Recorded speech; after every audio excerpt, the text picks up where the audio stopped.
Ayub Khan. I'm head of Warwickshire Libraries here in Warwick, and I'm also a trustee of Libraries Connected. Absolutely delighted to be hosting today's session. This is the second series of the Libraries Connected series, Black Stories Matter. Libraries Connected made a commitment in our Black Libraries Matter statement to work to address the challenges of the sector on this particular issue, very important. We promised to support libraries to work to understand our history of race and the empire, and to promote positive content in our libraries. And to begin this work on this issue, we're holding a series of 3 seminars during August and September, open to all public library staff and partners, focusing on how to promote knowledge and education about Britain's racial history and how to explore our past through local collections and more. In the first session, some of you might have been at the first session, we talked a lot about our book collections, the publishing industry and the book supply chain. In this session, we want to look more broadly at public library services and their role in engaging and educating communities and to foster understanding around sort of race and building sort of collections. And I really hope that today will be a sort of conversation, a safe place for us to have sort of discussions, mute ideas and learn. The webinars aim to promote debate, discussion and extend our thinking. We want them to sort of be a place where we sort of are questioning and laying the foundations for the future work that we're going to do. We just don't see this as just being a one-off event or a one-off series of events. We really want this to be a long-term sort of program of work that we do. Again, I'm delighted to be hosting this session, particularly as the first Black president of our Library Association, CILIP, former president. In 150 years of our association, I was so pleased to be the first person of colour to be leading that organisation. In a moment, I will introduce our very special speakers, and we are absolutely delighted to have them here. We will be inviting them both to speak and open the sort of floor for sort of discussions. And sort of during the sort of sessions, what would be really helpful, if you have got questions that might arise from the discussions from our speakers, just put a Q and then put your question in the comments bar, and we'll try and pick up some themes and sort of questions that a number are asking for us to help sort of facilitate. So that'd be really good. It'd be great actually if you could, invite you to sort of unmute yourself and sort of ask the question yourself, and just sort of remember to sort of unmute, ask the question, mute yourself, and then we'll take that through. We are hoping also to film this session, video the session, because a number of our colleagues have said we'd love to share this session with colleagues in the library service, but also there are a few colleagues that aren't able to make it today that really would like to join on and sort of view it at later sort of stage there. So that's the logistics there. If any of you don't want to be filmed, please make yourself known in the chat bar, and we can make sure that we sort of edit you out sort of across there. So that's the introduction.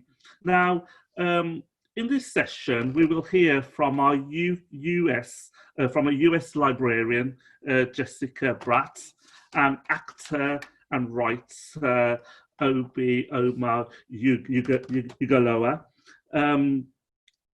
about how they've been sort of educating and encouraging people to talk about race and discuss how we could perhaps use public libraries to sort of further this role. I do know lots of people don't like to talk about race, but it's a real topic that we really felt we needed to sort of talk about race head on, particularly as a result of the Black Libraries Matter movement.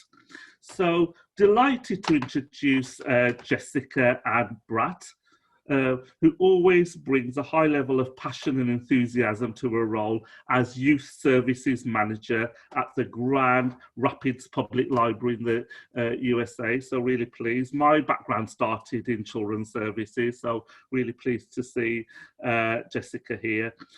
While she could tell you all the ways that she's been involved in library land, she instead will tell you that the coolest millennial accomplishment was when MTV reached out for an interview and wrote an article entitled "In Trump's America, Activist Librarians Who Won't Be Shushed." What a brilliant sort of title to have that. So yes, you won't be shushed. We're not presenting nationwide, and we're not sort of looking at the future proofing. Sort of Jessica really sort of tries to sort of balance life with her sort of gaming life with sort of motherhood. So we'll be very interested to talk to you, Jessica, about that. And then the other co-speaker, Obi, talked to actor or playwright, and particularly some of you may sort of know Obi by that he's been appearing in the original West End cast of Hamilton, or as George Washington, and he will be next on stage as Kristoff in Frozen. My sort of daughter would be so sort of jealous that I've been speaking to Kristoff sort of today. He recently gave an inspirational talk on YouTube and Facebook about how to become a true ally in the Black Lives Matter movement. So therefore we reached out to him and said, oh, we saw an amazing video. Could you please talk to our sort of colleagues there? But also I know that Obi has sort of got a new book to be published soon. So all the libraries, you might want to start putting this on your stock list for sort of next year. The book's title's called "The Problem with My Normal Penis." I think I better just read that out again and make sure I did, but I think it is that, which is a candid, personal, groundbreaking examination of race and masculinity in contemporary society. As I said, it's due to be published in 2022, so I'm sure our libraries will be really interested to sort of host sort of book talks and talk about that on another day to hear. So without sort of further to do, let's start with sort of Jessica. Perhaps if you can sort of start off with some thoughts, and then we'll sort of go on to Obi and then start the question. So over to you, Jessica.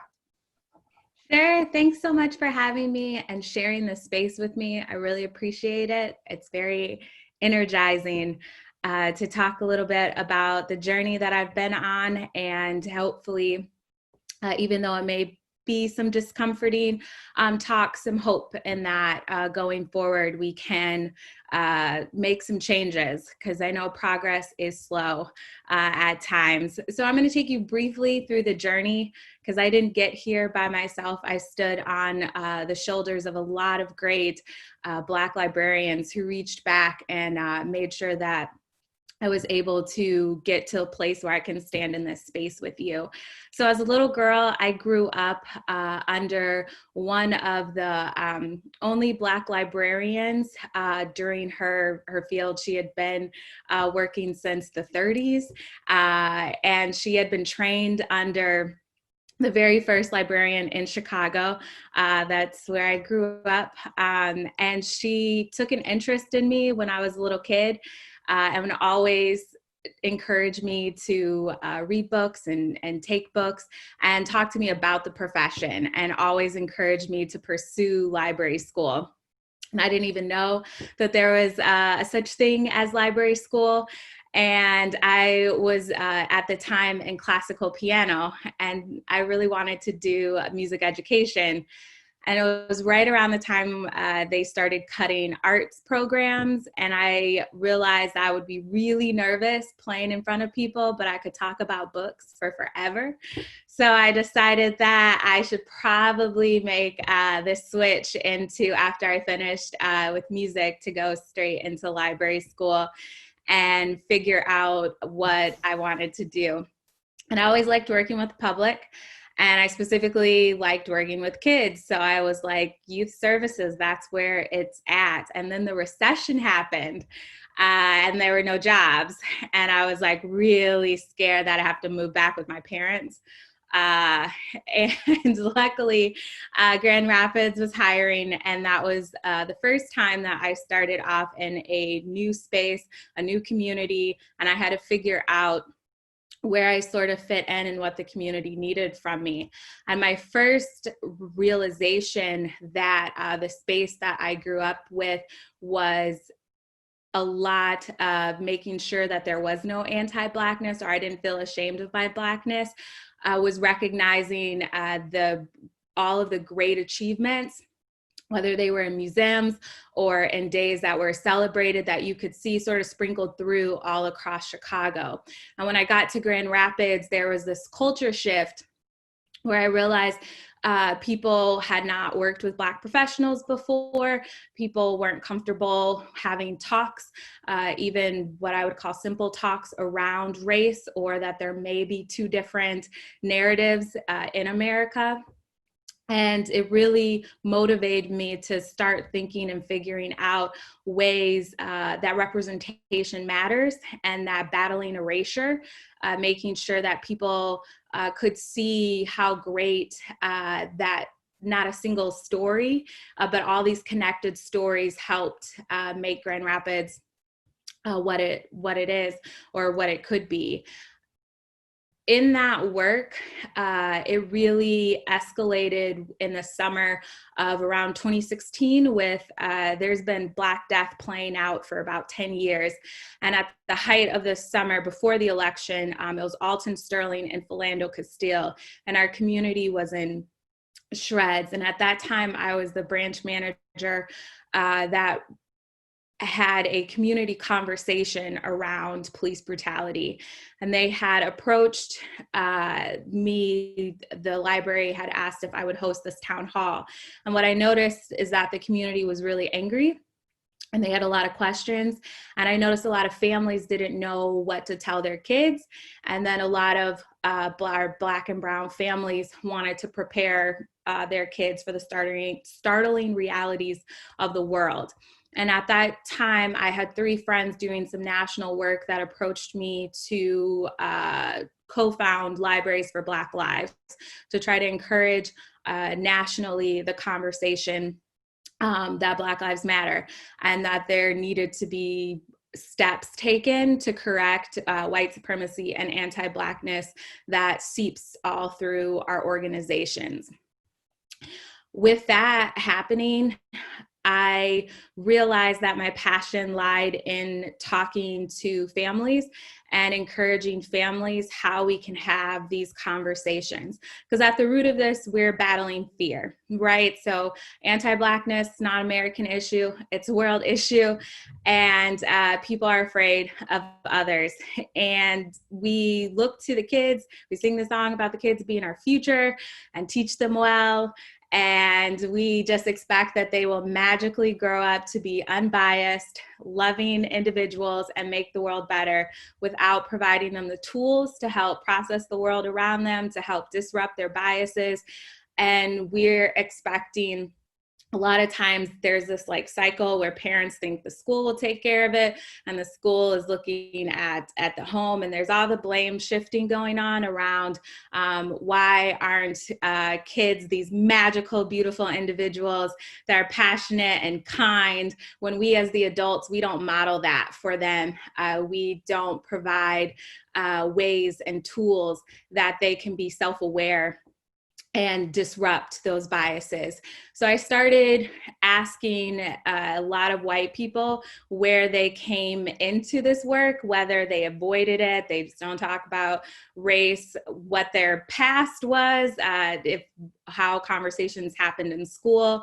And then I started figuring out how I can create sort of an entry-level way for youth librarians, specifically 0 to 5, because research says biases start as early as 36 months, how we can directly engage in making sure that we are recognizing and celebrating those differences, We're helping kids normalize that they see that these are differences they recognize, fair and unfair, and how can we have a conversation around our shared yet shameful part of history in a way that we're not bringing in that casual sense of this group is more superior than this other group. So the biggest question I get is like, why is this so important? And I feel that especially for that 0 to 5 age, we have the next civil servants,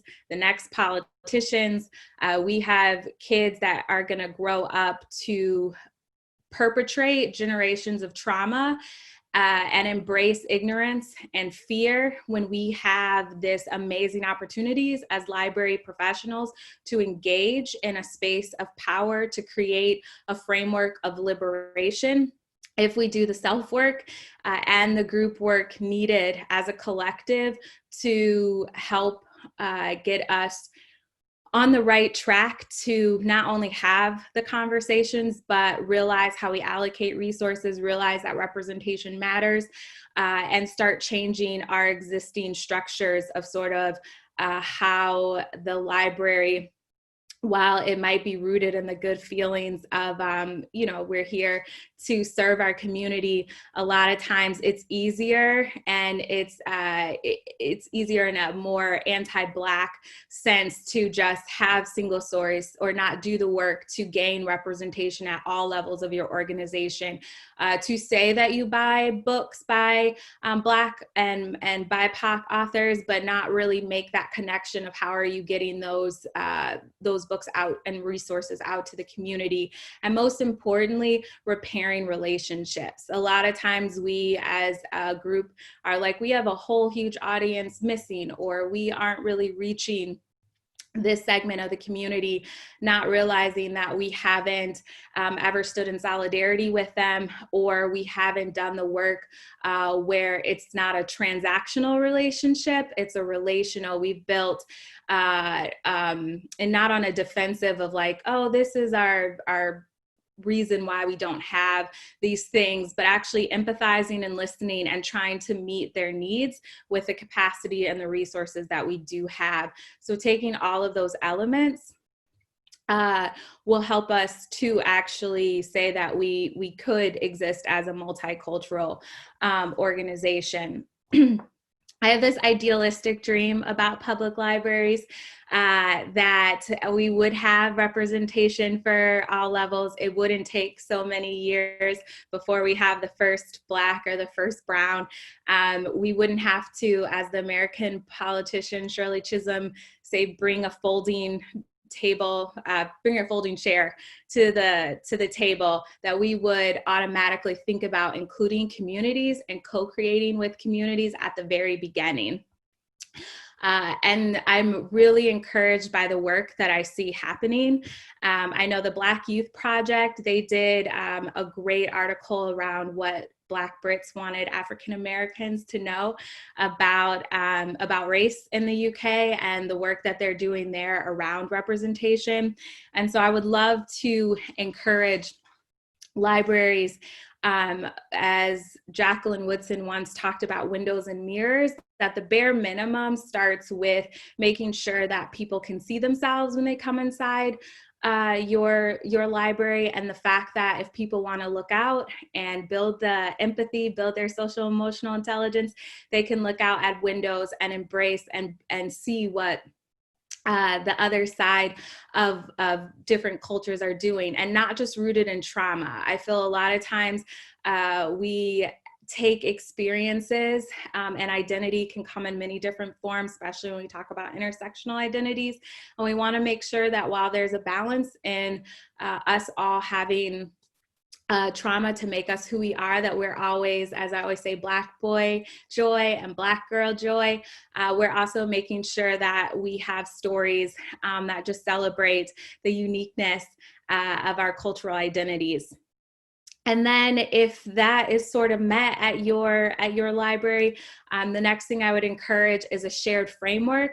I think a lot of times administration and top management, a lot of equity, diversity, and inclusion trainings are aimed for that, and positional power is important, but a lot of times you have front workers. That's not a war. You have workers that are directly connecting with the community, and they need the tools as well to disrupt their biases and make sure that it's a pleasant experience for everyone. So making sure that your organization, and not just a statement, but providing that training for everyone, and a shared framework, whether that's in oppression, whether it's in oppression and liberation, or the racism. I know there's a lot of anti-racism frameworks, but having a framework that all of your staff can go through is really important if you want to normalize conversations and not leave it on the people of color to carry that burden in whatever role that they might find themselves in your institution, or anytime there might be an issue or a problem, you just want to run it by someone, and that someone could be of a particular identity.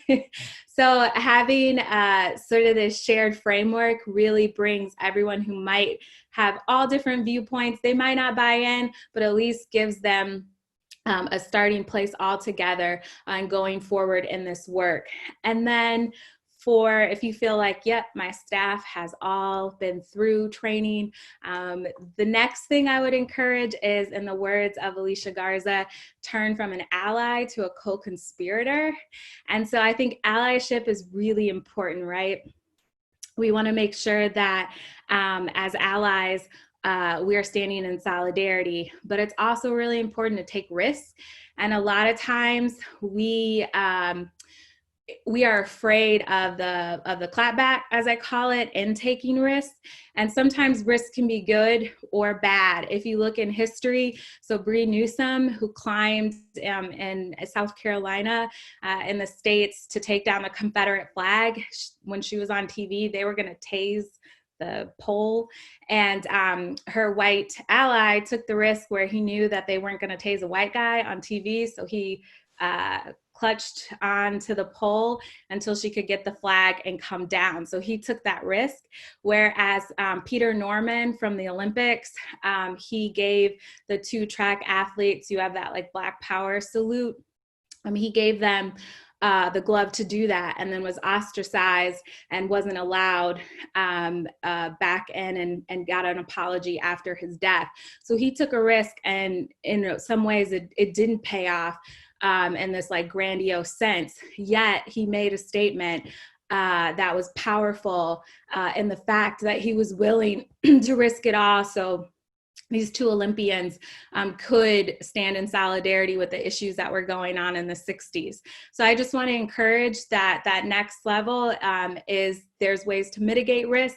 Sometimes the fallout won't be pretty, but every day when I knew I committed to Libraries for Black Lives, that was a risk for my career. A lot of times decisions that I make for talking about race, that I knew that I was putting my career, when I walk outside, that is resistance for a lot of Black and Brown people. So understanding that, and the fact that moving your organization from standing in solidarity to mitigating risks is super important. So those are just a few things as we start off this conversation around why it's so important to engage in this work. Okay, thank you, Jessica. That's brilliant. And I love the idea about moving from ally to co-conspirator. So lots to sort of talk about there. So without further ado, if I invite Obi to sort of say also some opening remarks before we start our sort of discussion. So over to you, Obi. Yeah, thank you. And thank you, Jessica. There's so much truth just spoken there. And as you said, it feels kind of warming to hear that and to feel that. Thank you, everyone, for joining the conversation today. I'm going to start off with a quote from James Baldwin, and he says, "A society must assume that it's stable, but the artist must know, and he must let us know, that there's nothing stable under heaven. The artist cannot and must not take anything for granted, but must drive to the heart of every answer and expose the question that that answer hides. I am first and foremost a storyteller. And for me, I think that is how human beings interact. Stories are data with soul. If we look at the story of Romeo and Juliet, it's just some people from the wrong side of the tracks who fall in love with each other and it all goes wrong, they kill themselves. That is not interesting. What makes it interesting is the story that is told around it. Romeo decides to fall, or doesn't decide to, falls for Juliet, and that is what makes that a heart-wrenching story. I think what is really becoming apparent is that if you are Black in this world, or if you are disabled in this world, if you're trans, if you're a woman, you know that every time that you enter a room, that might be something that affects your interaction with other people. You run yourself through a filter of saying, maybe I didn't because I'm Black, maybe because, maybe.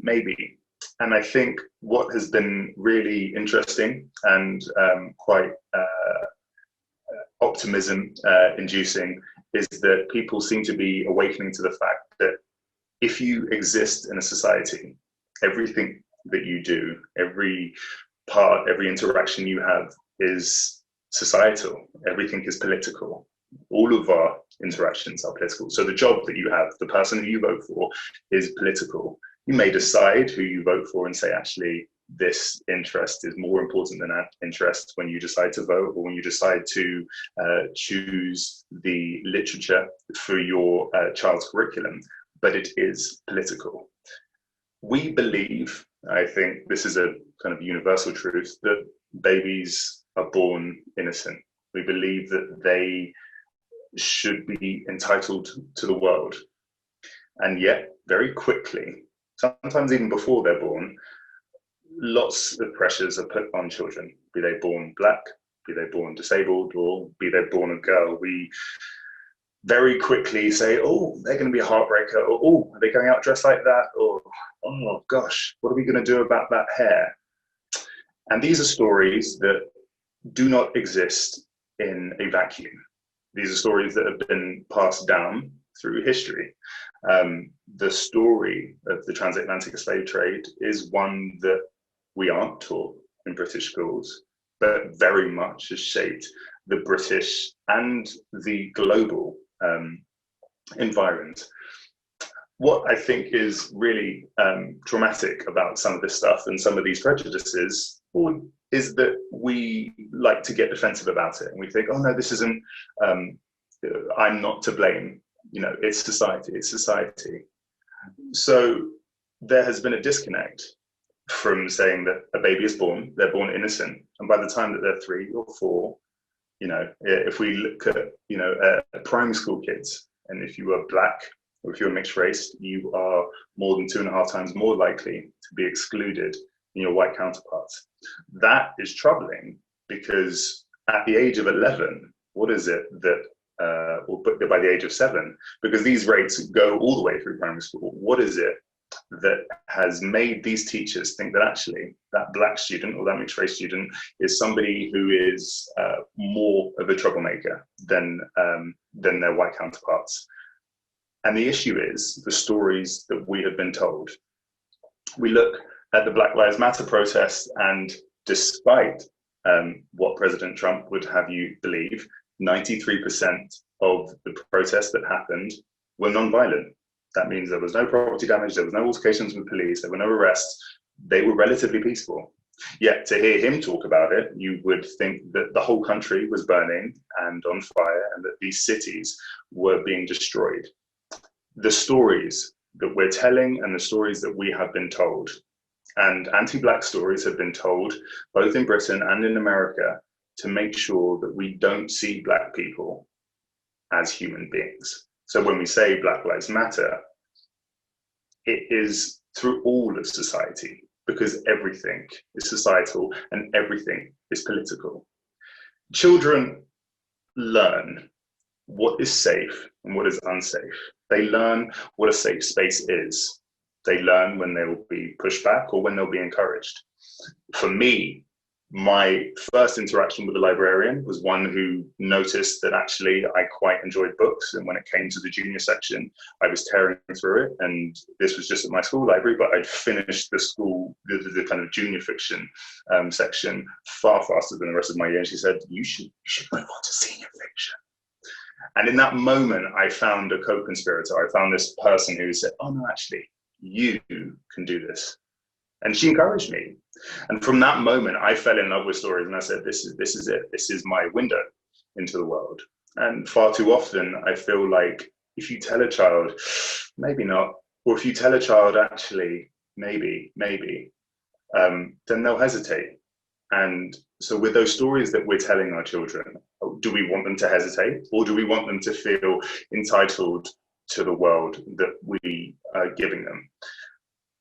Racism and sexism are complicated, but so is love, so is envy, so is compassion, so is empathy. These are complicated ideas. I know 40-year-olds who still struggle with the idea of being in love and exacting love onto other people. To say that 3 is too young, or to say that 5 is too young, sure, we don't need to go into the transatlantic slave trade and say that people were getting whipped and tell that to a 5-year-old. But unfortunately, if I'm being a responsible Black father, I will have to guard my child and say, listen, please be careful when you go out there. Please don't do this. Please don't behave in this way, because it might result in your bodily harm, your mental harm. It might result in you getting excluded from school. That is something that a Black parent will just accept as their reality. The generational therapy that we all need to do to unpick what we have been taught and the stories that we have been told runs through everything. And we can't put that onus on children and say, oh, where have they got these ideas from? But we had Obama as a Black president. Surely, we've moved to this point. They're all snowflakes. Why are they complaining? They are complaining because there is a disconnect between what they are being told is like, this is a fair world, but also being worried and looking at the job market and saying, I'm going to have to struggle. In a recent study, there was a survey that was conducted recently that said, if you are from a Black or minority ethnic background, you will have to send 70% more CVs than your white counterparts to get a positive response from some of the employers. If you are aware of that, then you might be a bit ashamed of your name. You might say, actually, maybe if I changed my name, I would be a bit more successful. I'd be a bit more lucky. So I think it's not just the children who are being taught these stories. It's not just about the Black children who are being taught these stories, or the Black adults. We need to, across all of our society, question, are we doing enough? What stories have we been taught? And what stories do we want to tell each other and about each other? I would just finish just very quickly by mentioning that very often we are critiqued and told that it's the way in which we've said things. I'm sure many of you will have heard recently about diversity performing on Britain's Got Talent and receiving 15,000 complaints because people were complaining about the way in which that message was put across. And we have to ask ourselves, what is it about that performance that rattled people so much? Because they were being confronted and they said, but it's a family show. Kids, I shouldn't have to explain this to my kids. And you shouldn't have to, you're right. Nobody should have to explain racism to their children. But unfortunately, as a Black father or a Black mother, you will have to explain it to your child. Otherwise, you will be being negligent. So as a white parent, as a white friend, as a white colleague, what are we doing to say, actually, I don't want to raise a racist son. I don't want to raise a racist daughter. I don't want to have a racist partner. I want us to all unpick that and begin to say, maybe that was the wrong thing to say. And it's a lifelong journey. And I think that is the encouraging thing about this, is that we are waking up to it and we're saying, actually, we're all going to be lifelong students. And we're going to fall in love with these stories and challenge the stories that have been there. Oh, I think we've lost Jess. Not right. Okay, thank you, Obi and Jessica. Lots of sort of thought-provoking thoughts in there, particularly around sort of the latest about narrative and how important narrative is in our sort of profession. So really over to our audience sort of for questions. And I've got sort of a one question, and it's from Misha. Do you want to say that question? Open your mic and say it. Okay, hello everyone. Thank you to the speakers. I guess I really appreciated what was said about making sure that there are stories about Black joy as well, as because I think there are often the focus can really be on the negative experiences of racism and being Black. And I guess I was thinking about how do you balance that, because we live in a society that doesn't acknowledge, particularly in Britain, its history with transatlantic slave trade, with white supremacy, with racism. The focus can often then be on trying to make sure we tell that history, tell those stories. And there are lots of brilliant books that kind of, and I'm thinking of, for example, David Olusoga, and looking at the history of that, and a lot of, and more recently, stories around what it's like to grow up as and I guess the trials of identity, so I'm thinking of like Natives or British by Afua Hirsch. But I really appreciate that talk about that Black joy, and I guess how do you balance that in terms of telling stories, because where there is no historical context, it's easy to focus on the trauma to give that historical context, but actually it's really important as well to make sure that that it's not, I guess, are we saying 50-50 or 80-40, 80-20? I guess what would your thoughts be on how we make that balance? So I felt this show, this is going to be so pop culture-y, but the show that did this the best was Chewing Gum. So I watched that show and was like, this is my life, and thought it was like one of the best coming of age stories that had the nuances of microaggressions, of racism, while also like just the everyday universal of like dealing with crazy parents and societal expectations, and like gender tropes. So I feel like it's one of those things. Black Panther also had this in a conversation with the director where they were asking him, and he kind of got mad about how come this story, or was he surprised at the big box office success? And he was just like, this is a universal story. So a lot of times if you can pinpoint a kid's interest or even adult's interest, then I feel like I will hook them on like, you like adventure stories? Cool. Well, did you also have this historical venture that might be laden with trauma to explore windows and mirror? But I feel like it's that push and pull where you sort of go at it at what universal themes, and then nerd out on recognizing what maybe those crossovers are in the scheme of history to show Black resistance is what I call it, and balance showing that labels are important, right? So a lot of times when you read in history around slaves and they identified them as like lazy or whatever, it's like that was them showing resistance.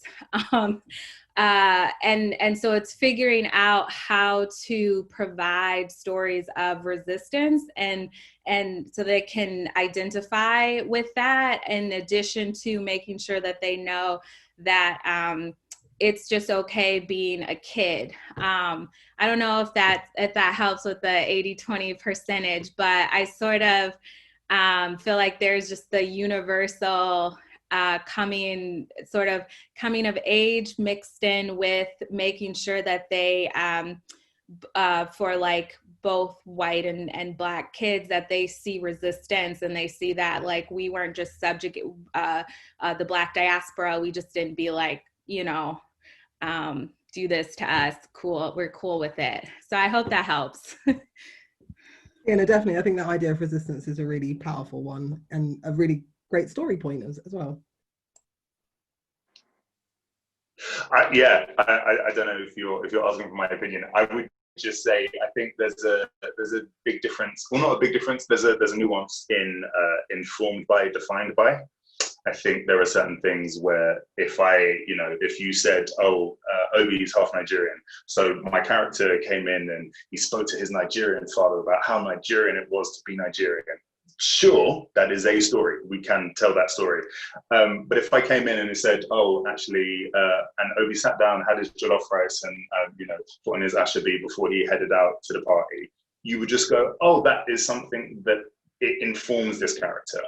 Bolu Babalola's love anthology, Love in Colour, which has just been released recently, very much takes this kind of stories from around the world, from around the diaspora, and just kind of reframes them radically. And there's a lot of talk around, as with Black Panther, about Afrofuturism and kind of celebrating Black joy. And I kind of think, actually, who is in charge of telling these stories, and why not stories of Black joy?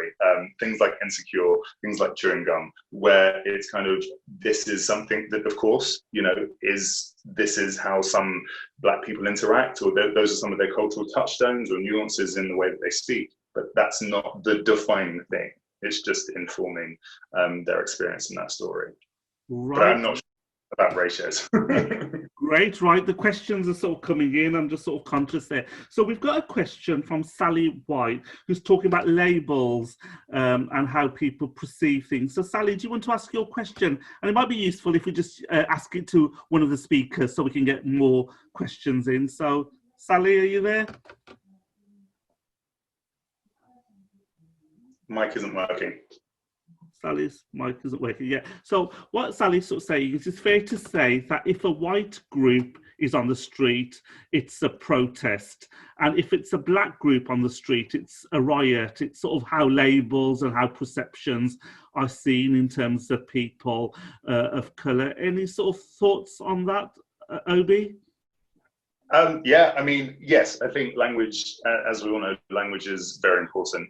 We looked at some of the protests when people were saying that they didn't want masks and were walking down the street with AK-47s, and apparently that was okay. I'm not sure if the same thing could happen with a group of Black people at Black Lives Matter protests walking down the street with AK-47s. It's language is kind of paramount. Right, something. There's another sort of question in the sort of panel bar, well, a few comments from a couple of people about librarians being able to notice things perhaps that other sort of professions don't. So Jessica, do you want to say anything more about how, how people get sort of noticed in terms of libraries? I'm sorry, I was trying to read around the notice. Could they expound more on being noticed? Yeah, so Ciara and Christine, you both sort of talked about this thing about how important it is that the librarian noticed that individual, the young Obi. So Ciara, do you just want to expand on that? Yeah, I think it was Obi's story really, and it just, it's what's so lovely and so valuable about librarians, I think, is that they take that interest in the individual, and that, that lovely story you told, Obi, about the librarian noticing that you were kind of getting through the fiction. So I think it's just a quality. I was just kind of celebrating, I suppose, the quality that I do see in librarians, that there's just something particular about librarians seeing people as their whole selves in the library and responding to them as individuals. And I just think that's just such a lovely quality that we sometimes overlook, but that's what it feels like to be on the receiving end, to sort of feel seen, to feel noticed. And I would hope that we're still able to do that despite all of the challenges that we have. So it's just kind of noticing and celebrating that really for me. Okay, thank you, so Ciara. There's a question from Tanjula, who's asking, how can we turn white people into allies rather than sort of writing sort of letters of sort of complaint and sort of blocking things? Obi, do you want to answer that one? Yeah, I think this is, I think the majority of people, the majority of the time, want to be nice, so sometimes you have to meet people where they are, and you have to, bring them on board, because very often they might feel defensive. A lot of us have got, as I said, we've only got to be alive today because we have followed the safe path We've learned to not cross the road, to not do this, to not do that, to do that instead.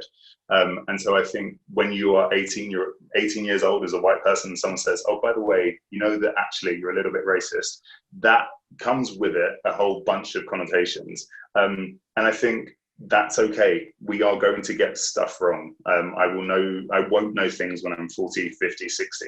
So I think there is a part of it where we need our white allies and our friends who are white allies to do the converting for us, because the emotional effort and fatiguing of people of color to say, actually, this is the onus is on you, can be very tricky and can be exhausting. And if I'm here, focusing on all of the diversity things for 40% of my time, that means I've only got 60% of my effort to focus on this.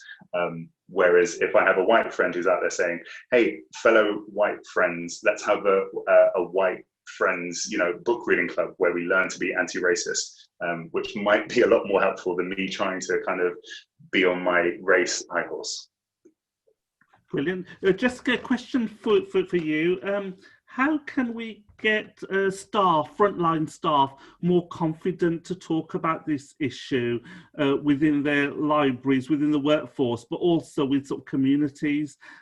Any sort of ideas, examples from the States? Sure. So I have a facilitator friend that always says you need three things to engage in this work. You need self-awareness, where you are, what you know. You need the tools so that you can engage in what you don't know. And then you need the courage in order to do that. So I think facilitating for staff, a lot of times there's a lot of, I call them micro inequities, where like microaggressions are compliments that are not, compliments, and micro inequities are basically you make someone feel, you're demeaning them in that space, and you make sure that they feel invisible or they feel that oppression. So a lot of times when groups of like Black kids come into the library, I like to just see how people react. And so there's a lot of, I call it pearl clutching, and they're gasping, or you see people get tense and uncomfortable. And so that's a lot of just cultural imperialism that we have to work out, because communities use space differently. And so providing first a framework for your staff to engage, making sure that they go through some type of anti-racism, anti-oppression training so they understand about identities and can empathize, into figuring out what does sharing that space look like. Like I remember as a manager, I knew that I was never the last final authority. I had the gender and race thing working. So people were definitely going to call to the main, to like our centralized location to speak to somebody other than me. And so one issue came into, two Black women came into the space, hadn't seen each other in a long time. And they were like, my auntie's like, hey, I haven't seen you, let's hug. And, this person was upset and was just like, shh. And I'm, explaining like, this is a greeting. They haven't seen each other in years. So, like everything's okay. And so, and they just lost it, and then staff didn't know what to do. And so I'd have a whole real conversation with my staff around how different communities use space. You have to be really cognizant that just because the dominant culture was taught, you come into this space and you be quiet and you get your books and you don't disturb everyone, that's just not how maybe other cultures do things. And that you have to be okay and knowing that there's a difference between making sure everyone feels safe, and there's a difference between certain people want to be comfortable. Right, okay, great. Question for Obi from Zoe Loft. How to make race a priority in communities where there is little racial or diversity, because often what we find in libraries where there is quite diverse communities, there seems to be a lot sort of going on. But what about the other side in terms of trying to work with sort of communities where there's very little sort of diversity? Any thoughts on that question? Yeah, I think, again, and this comes back to the curriculum point that I was making, we very much, I think we like to look at certain things and think that they're neutral. We like to think of Shakespeare as neutral.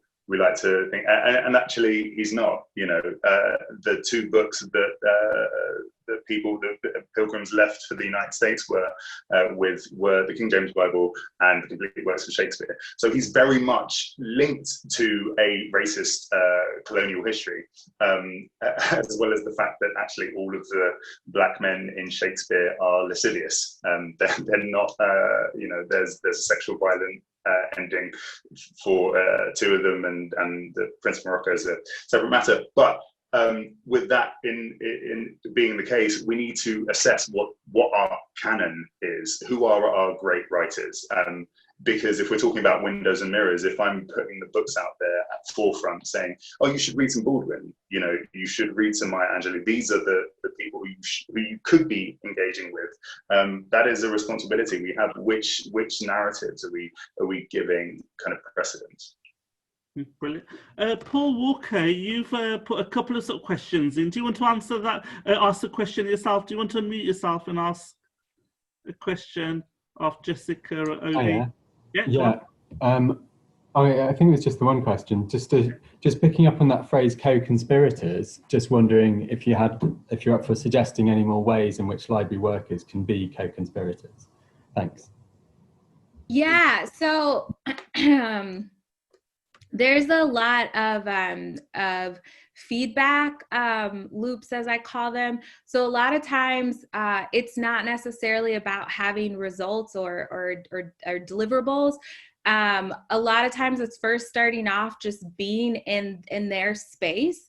And by their space is a lot of times I will show up to all types of different community spaces and meetings and gatherings just to see what issues are being talked about, to see what people do care about. So in any type of diverse culture, there's monoliths of thoughts and thinking and experiences. So as far as info gathering, as what I call it, is you find out first what your community really wants from you, because they may not trust you to engage in Black Lives Matter with them, or frankly want you to for a variety of reasons. And trust is huge. A lot of times, I remember working with this space where they were like, hey, our mission statement says that we love everyone and we're accepting of all identities, but our space still looks homogenous. And I was like, there have been 400 years of policy and oppression to make your space look the way that it does. And a mission statement or like you're wanting to change it isn't necessarily going to happen overnight. So a lot of times it's showing up, and as the library, instead of trying to give people something, is that you stand in their space, you start to meet from the ground floor, working with them, asking with them, just whether that's conversation before they may trust you enough to then delve into real issues or issues they may not even conceptualize that the library could help with. And so a lot of times with working with community partners, I wait for forever before I promise something or ask them, or I might just have dreams and just say, hey, what are your dreams? And then figure out how we can help them in that. I hope that gives you some starting points. Great. So a question here for sort of Obi, somebody from outside sort of the profession, outside the community. There's a question in there about how we curate books, how we sort of put them in our libraries and sort of promote them. You talked a bit about some of the books and sort of reading, but there's a question here from a bookshop sort of owner saying about how do we sort of display, do we put all the sort of books about Black writers in one area, or do we integrate them with themes and stocks? So it's a sort of an old chestnut sort of libraries, but we sort of swing one way or the other. Do we sort of help promote and sort of get them out, or do we just put them as part of the general? Any sort of observations from you from outside? As an outsider, I think that very often, people will. I had friends of mine who said that they didn't want to see Selma because they knew the story. It had no qualification of the film, of David Yellower, of DuVernay. It wasn't about that. I knew the story. And I think sometimes what we risk happening, and it comes back to that informed, defined by, is slightly, for the lack of a better term, ghettoizing and siloing some of these stories and saying, oh no, this is a black story, so I don't need to read it because I'm a white person and I don't need to, you know. And I think what we run the risk of is we say to, you know, to our white children, oh, the world is your oyster. And we say to black children, the oyster is your world. This is the one thing that you can know about, that you can explore, and that you can write about. The rest of the sea, no, that's not for you. You're a black author. Why are you writing about the working class 1960s kind of rural America? No, that's not for you. So it's, I'm not certain, but as an outsider, that would be my instinct, that we need to be careful about, you know, locking it all in. Brilliant. I'm just sort of conscious of sort of time, and we need to sort of have a few sort of words about where we go sort of from here. One question each for both sort of Jessica and Obi. If there's one thing, very, very briefly, that libraries could do to sort of take sort of forward the Black Libraries Matter sort of debate, what could we do? If there's one thing, so from Jessica and then Obi, what would you say that would be? So Jessica first. Sorry, so I would just say that receipts take time. So if you want to move past statements, just know that this isn't something you're going to have an instantaneous reaction of success. And then making sure that if you are trying to come from a place of access and figuring out that you're thinking about ways, a lot of times library policies are set up to punish people, and specifically certain types of people, Black and brown people. So making sure that you're cognizant as you're thinking up of policies and procedures. Brilliant, thank you for that. And Obi?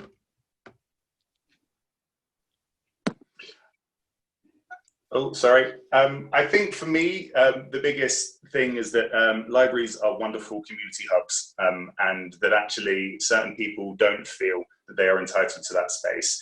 So it's about how can we make that space more invitational, and that it is a place that young Black people in the community and old can feel that this is a place that they should be utilising and can be utilising, and can be a real core for them.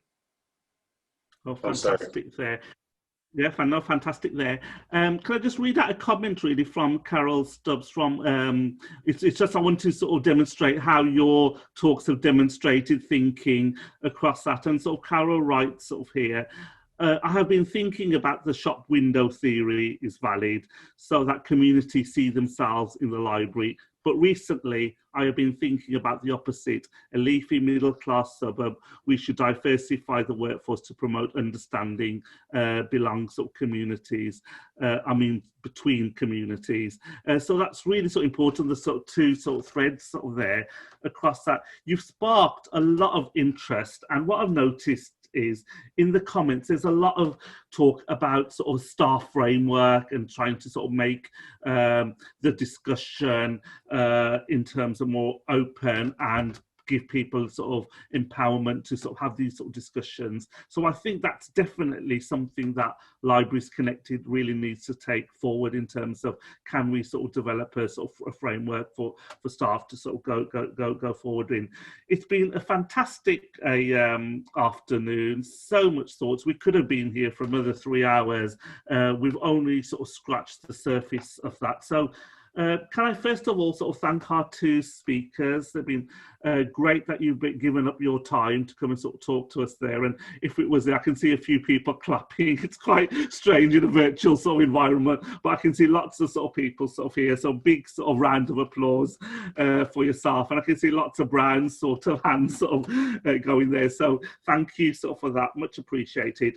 I'd also want to alert people that we've got the third webinar that's going to take place on the 12th, the week beginning the 12th of October. We will announce the sort of date and sort of publicise it.